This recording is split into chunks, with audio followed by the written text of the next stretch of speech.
Permettez-moi de faire un bref rappel des défis importants auxquels notre continent est confronté en matière de qualité de l'emploi et sa forte dépendance à l'égard des emplois informels. Selon le Bureau international du travail, 95% des jeunes travailleurs africains sont employés dans le secteur informel, ce qui souligne l'importance de ce secteur en tant que pourvoyeur d'emplois sur tout le continent. Toutefois, les possibilités d'emplois salariés formels sont limitées et principalement axées sur le secteur des services, l'industrie manufacturière représentant moins de 5% des emplois. Pour bien cerner les défis auxquels est confrontée la jeunesse africaine, il est aussi important de tenir compte du nombre de jeunes non scolarisés, sans emploi et sans formation. En Afrique, ce sont 90% de jeunes qui ne poursuivent pas leurs études au-delà du secondaire. Par ailleurs, la difficulté d'accès au financement est majeure. Les structures formelles de financement, telles que les banques et les établissements financiers, imposent des conditions restrictives pour l'octroi de crédits, telles que la nécessité de garantie, d'ancienneté de compte, ce qui limite l'accès au crédit.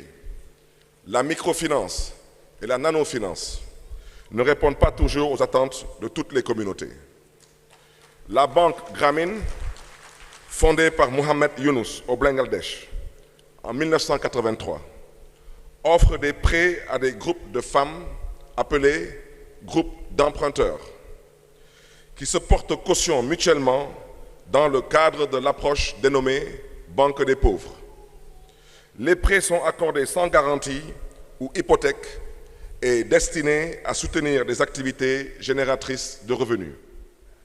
Cette approche a connu un grand succès au Bangladesh et est devenue une référence mondiale pour l'accès au crédit pour les plus démunis. À quand la banque des plus vulnérables au Sénégal? Le FODEM, Fonds de développement municipal, qui accompagne les jeunes et les femmes entrepreneurs de la ville de Dakar, pourrait éventuellement être la solution. Je voudrais à ce titre rendre un vibrant hommage à Madame Samb, directrice du FODEM, pour tous les efforts consentis dans la formation et dans l'accès au financement pour les jeunes et les femmes. L'éducation, l'acquisition et le développement de compétences, l'employabilité et l'emploi, la santé et la nutrition sont les piliers du développement du capital humain. Il y a urgence à agir car le temps ne joue pas en notre faveur. D'abord, en tant qu'ancien maire, je mesure le rôle crucial de l'économie sociale et solidaire comme instrument de lutte contre la pauvreté et la marginalisation sociale. Ensuite, de par cette expérience à la base, je crois à la collaboration entre l'État et ses démembrements. Villes, communes, collectivités territoriales et autres gouvernements locaux pour le renforcement des capacités productives des couches sociales vulnérables, en particulier les jeunes et les femmes. Enfin, je suis convaincu de l'utilité de la coopération décentralisée comme moyen d'échange d'expériences sur les meilleures pratiques et comme mécanisme de solidarité au-delà des frontières nationales. Mesdames et messieurs, l'économie sociale et solidaire qui désigne les entreprises organisées sous forme de coopératives, mutuelles, associations ou fondations dont les fonctionnements et les activités reposent sur un principe de solidarité et d'utilité sociale est une réalité au cœur de nos sociétés. Ici au Sénégal, l'économie sociale et solidaire se pratique de longue date avec la formule dite tontine.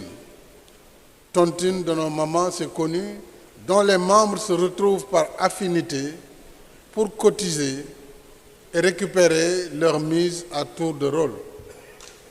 Il est donc heureux que l'Assemblée générale des Nations unies ait adopté ce 18 avril 2023 sa toute première résolution sur la promotion de l'économie sociale et solidaire au service du développement durable. La résolution encourage notamment les institutions financières multilatérales, internationales et régionales, ainsi que les banques de développement à participer aux efforts des États membres pour réaliser les objectifs de développement durable au moyen d'instruments et de mécanismes financiers existants ou nouveaux, adaptés à tous les stades du développement. Nous sommes en plein dans l'économie sociale et solidaire. Je m'en réjouis particulièrement parce que ce texte va dans le sens du plaidoyer que j'ai constamment fait durant mon mandat à la tête de l'Union africaine pour la mise en œuvre de l'initiative du G20 de suspension du service de la dette, mais aussi pour la réallocation partielle des droits de tirage spéciaux des pays développés sous forme de prêts concessionnels en faveur des pays en développement pour soutenir leurs efforts de résilience et de relance post-Covid-19.